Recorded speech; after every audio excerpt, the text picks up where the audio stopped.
Мен отбасы құндылықтарының бірі жанұядағы адамдардың бір-біріне деген сүйіспеншілігі мен қамқорлығы деп білемін. Менің ата-енем, жолдасым және 5 балам бар. Ал Ниязидима, талымызды Ата, не істевасыз? Мен сізге көмектесейін. саған арнап тал егіп жатырық міне.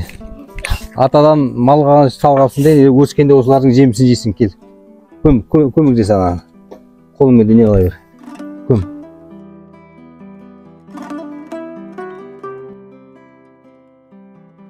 Ауылдық жерде тұратын болғандықтан, біздің 4 түлік малымыз, бау-бақшамыз бар. Анасым, ескі тау сауасы ма? Иә, қызым, ешкі сауып жатырмын. Кешке ешкінің сүтімен шай ішеміз. Ешкінің сүті біздің денсаулығымызға өте пайдалы.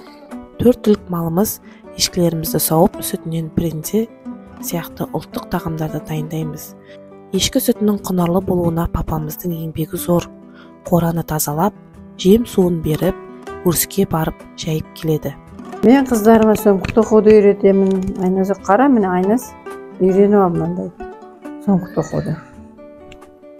Ата көрген оғжамар, ана көрген тон пішер деген. Үйренсең ертең өзіңе пайда мынау. Көрдің бе, әдемі ол соңғы тоқуынан деген.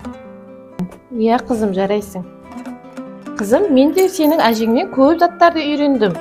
Осы тігін тігуді, тоқын тоқуды әжең маған да үйретті. Әдемі болды ма, қызым? Қараш кәне? Иә. Бәрекелді. Балаларымның әжесі үнемі ұлттық салт-дәстүрді дәріптеп, немерелеріне тоқыма тоқуды, қыздарға әдемі тақия тігіп, кестелеуді үйретіп отырады. Балаларымыздың болашағы жарқын болсын, жаңашылдыққа жақын болсын деп, зейіндері ашылсын деген мақсатта үнемі сабақтарына қадағалап отырамын. Папасы балаларының дене бітімінің дұрыс қалыптасуына, шыдамдылық пен дене сапаларының дамуына балаларды жаттығу жасап, ойындар ойнатып отырады.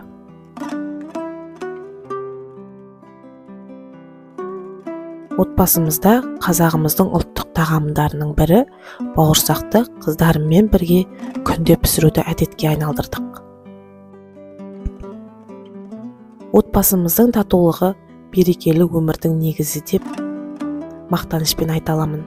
Шағын дастархан басында әңгімелесіп отырып, бір-бірімізге қолдау көрсетіп отырамыз. Балаларға жақсы тәрбие беру, үлкендерге құрмет көрсету, тату отбасының басты белгісі. Үлкен кісілеріміз аман, балаларымыздың болашағы жарқын болсын.